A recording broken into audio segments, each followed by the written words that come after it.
What does sustainability mean? Despite being an international buzzword, the word sustainability may appear to mean different things, but at its core, it does have an underlying concern to protect the earth and humanity.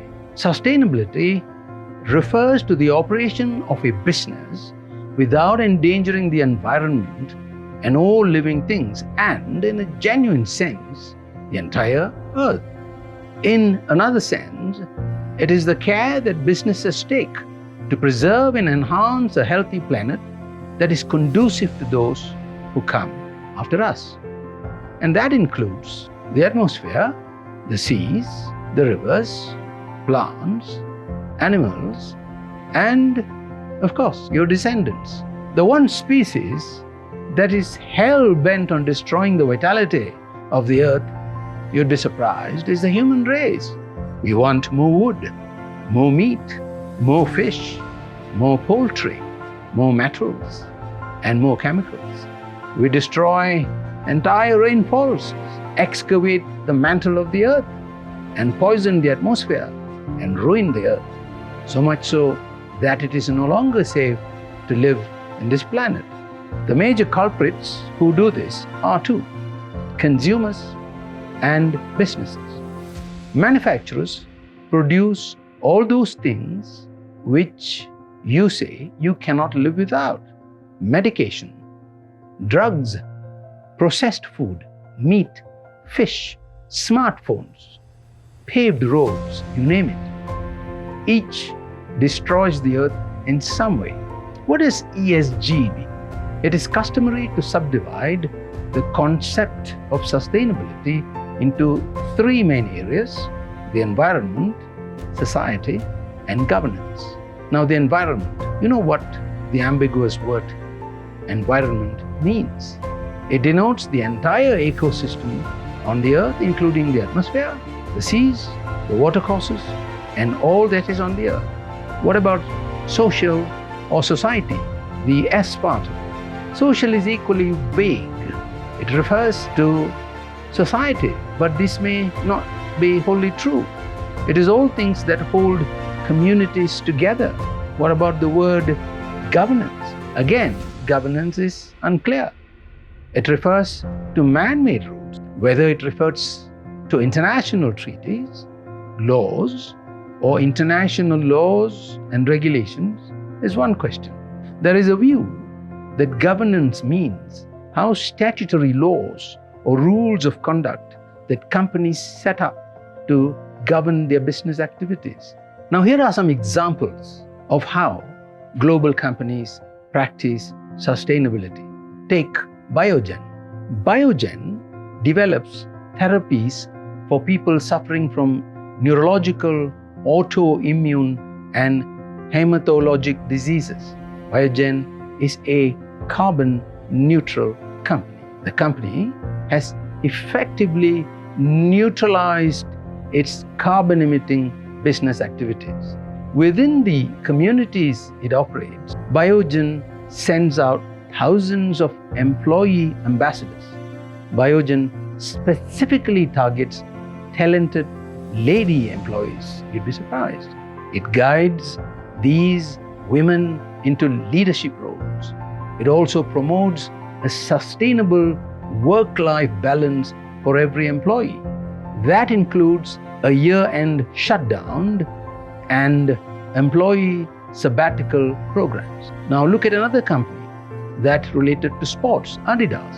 It's a German-based company with operations around the world.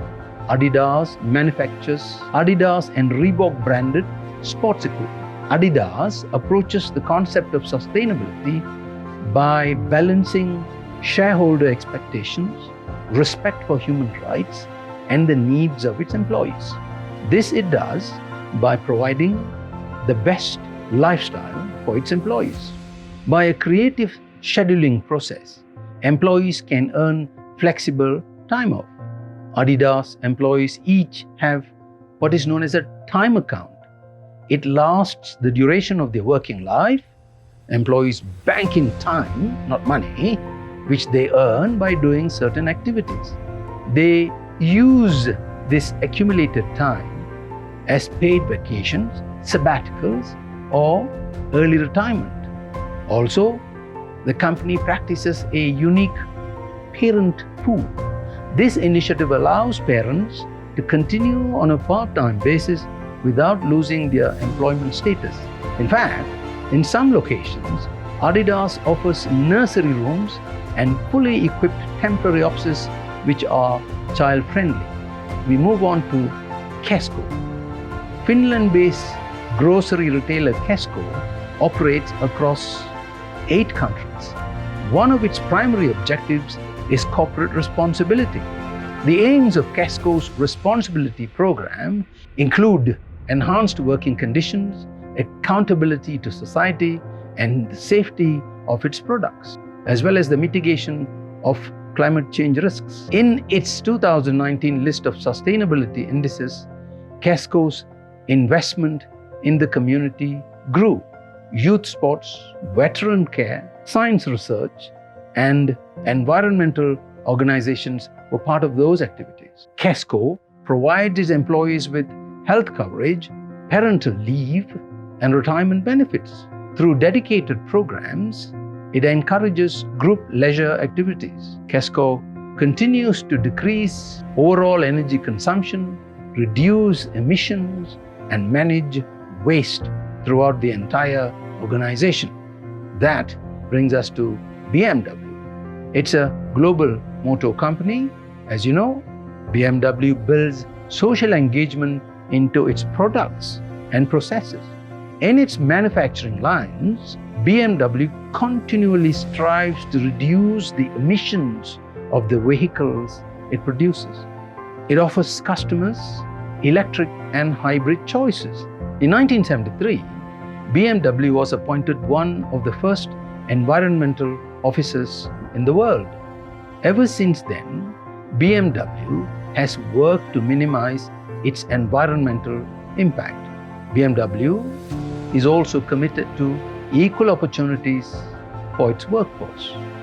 Rather than alienating an aging workforce, BMW's corporate strategies include BMW, therefore, actively advances women into leadership roles. Flexible scheduling helps employees find the right work-home balance. Let's study some 4 examples. We start with the bitter taste of Nestlé chocolates.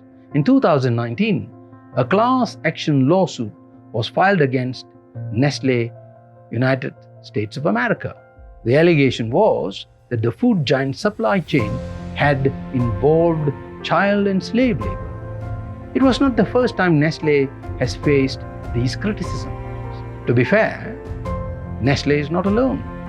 The world's chocolate companies have all missed deadlines to uproot child labor from their supply chains. Now, Nestlé did the right thing. First, it acknowledged the existence of the problem. Most companies do not. It then committed itself to eradicate child and slave labor. Yet, when Nestlé used seals claiming that its cocoa was sustainably sourced, that had swayed customers into believing that Nestlé's products had complied with socially and environmentally responsible standards. Now, what lessons could be learned from the Nestlé experience? First, if you wish to become more ESG sustainable, your efforts must apply to your company's entire supply chain. Second, when you're caught out, do not deny it. Acknowledge your shortcomings. That enhances your transparency. You become less of a target. Now let's move to the second example, where a bold strategy went wrong. Asia Pulp and Paper, or APP, is an Indonesian paper company. One of its brands is Pasio.